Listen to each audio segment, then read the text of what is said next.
Vous êtes de plus en plus nombreux à nous suivre et à participer à l'évolution de la chaîne Afrique N24, et sincèrement nous tenions à vous en remercier.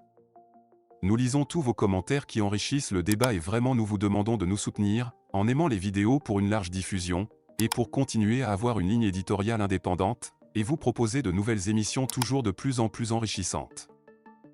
Ne restons pas passifs, soyons actifs. Merci et à bientôt. Togo. La DMP en lutte contre le narratif du gouvernement, un combat diplomatique et politique pour la démocratisation du Togo.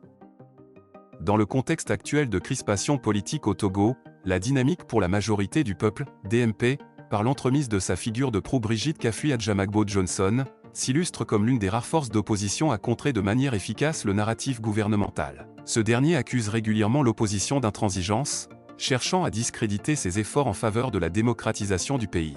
Face à cette rhétorique, la DMP actionne deux leviers stratégiques, d'une part, la diplomatie internationale pour sensibiliser les partenaires extérieurs, et d'autre part, sa participation active au cadre permanent de concertation, CPC, pour pousser les réformes politiques à l'échelle nationale. Un double combat, qui joue le mauvais jeu. Le gouvernement togolais, dirigé par Faure Gnassingbé, cherche souvent à positionner l'opposition comme réfractaire à toute négociation ou concession. Ce narratif permet de légitimer la continuité d'un régime vieux de plusieurs décennies, tout en étouffant les voix dissidentes. Cependant, la DMP expose cette stratégie pour ce qu'elle est, une tentative de maintenir le statu quo et de bloquer le processus de démocratisation. Brigitte Adjamagbo-Johnson, leader de la DMP, dénonce ce jeu politique orchestré par le gouvernement et souligne l'importance d'une réelle ouverture politique. C'est le pouvoir en place qui s'oppose à tout progrès démocratique, en dépit des pressions nationales et internationales. Qui ne veut pas de l'ouverture démocratique? C'est le gouvernement qui joue le mauvais jeu, et non l'opposition. Offensive diplomatique, la gauche européenne en soutien. La DMP, par son engagement, a également su activer le levier diplomatique pour renforcer la pression sur le régime. En témoigne la rencontre récente de Brigitte Adjamagbo-Johnson avec des figures de la gauche européenne. Le dimanche 15 septembre, à Aix-la-Chapelle en Allemagne, l'honorable André Juncker, député du Bundestag, a organisé une conférence où Adjamagbo-Johnson a pris la parole pour évoquer la situation politique au Togo. Face à plusieurs participants, la députée togolaise a appelé à la libération des 92 prisonniers politiques détenus dans des conditions alarmantes au Togo. 9 militants sont morts en prison ces dernières semaines, a-t-elle déploré. Elle a également évoqué le cas tragique de Gabriel Agbeyome Kodjo, élu par une majorité de Togolais lors de la présidentielle de 2020, mais dont la victoire a été confisquée par le régime. Contraint à l'exil au Ghana, Kodjo est décédé le 3 mars 2024, un rappel poignant du sort réservé aux opposants au régime. Cet appel international a reçu le soutien de plusieurs figures politiques de la gauche européenne. Vincent Boulet, adjoint au maire du 13e arrondissement de Paris et responsable du secteur international au sein du Parti communiste français, PCF, a réagi dans un tweet « Solidarité avec les militantes et militants qui luttent pour la démocratie, les droits humains et un développement souverain au Togo ». Ce soutien, issu de la gauche européenne, constitue un désaveu important pour le régime togolais et renforce l'impact diplomatique des actions de la DMP. L'appui de European Left, une mobilisation internationale cruciale. Un soutien majeur est venu du groupe European Left, une coalition influente au Parlement européen, qui s'est prononcée en faveur de la démocratie au Togo. Dans un message sans équivoque, European Left a exigé la libération des 93 prisonniers politiques togolais, affirmant que les droits de l'homme doivent être respectés. Nous soutenons les démocrates togolais et exigeons la libération des prisonniers politiques.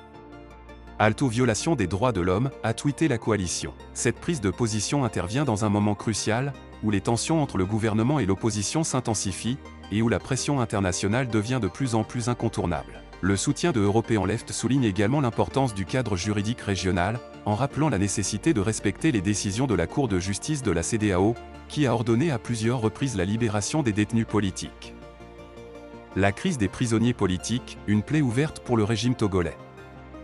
Le Togo fait face à une grave crise des droits humains, avec la détention arbitraire de nombreux opposants politiques.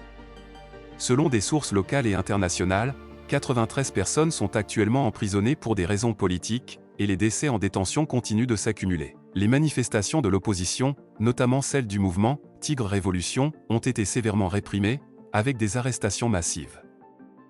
La situation des prisonniers politiques illustre les méthodes du régime pour étouffer toute contestation, et le refus de se conformer aux décisions de la CEDEAO met en lumière une régression démocratique inquiétante. En effet, plusieurs décisions de la Cour de justice de la CEDEAO ont ordonné la libération de détenus, mais ces injonctions restent à ce jour ignorées par le gouvernement togolais. Un désaveu grandissant et un changement de cap nécessaire. Le soutien international, symbolisé par l'appui de Européens left et de figures telles que Vincent Boulet et André Ginko, met le régime togolais sous pression. Ce désaveu cinglant survient à un moment où le gouvernement peine à justifier son emprise prolongée sur le pouvoir et ses violations répétées des droits humains.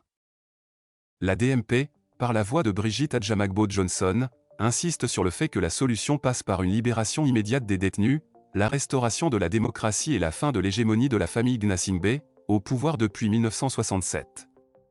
L'opposition appelle également à un retour des exilés politiques, y compris des personnalités clés.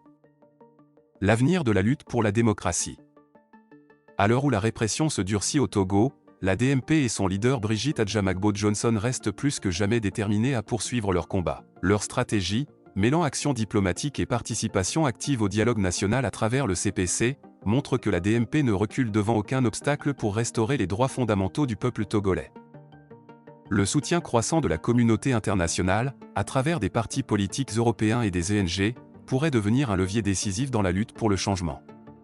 La pression internationale, combinée à la mobilisation nationale, pourrait bien être la clé pour forcer le gouvernement togolais à ouvrir une nouvelle ère démocratique. La DMP continue de jouer un rôle central dans la défense des droits des Togolais, à la fois sur la scène nationale et internationale. Pour la première fois, grâce à l'engagement de Brigitte Adjamagbo-Johnson et au soutien de la gauche européenne, une dynamique se met en place pour réellement faire avancer la cause démocratique au Togo, malgré un régime qui s'accroche désespérément à son pouvoir autoritaire. Likez la vidéo si ce n'est pas déjà fait. Laissez aussi votre point de vue en commentaire. Abonnez-vous et cliquez aussi sur la petite cloche de notification pour ne rien rater de nos prochaines vidéos. N'oubliez pas de partager aussi la vidéo et de la liker.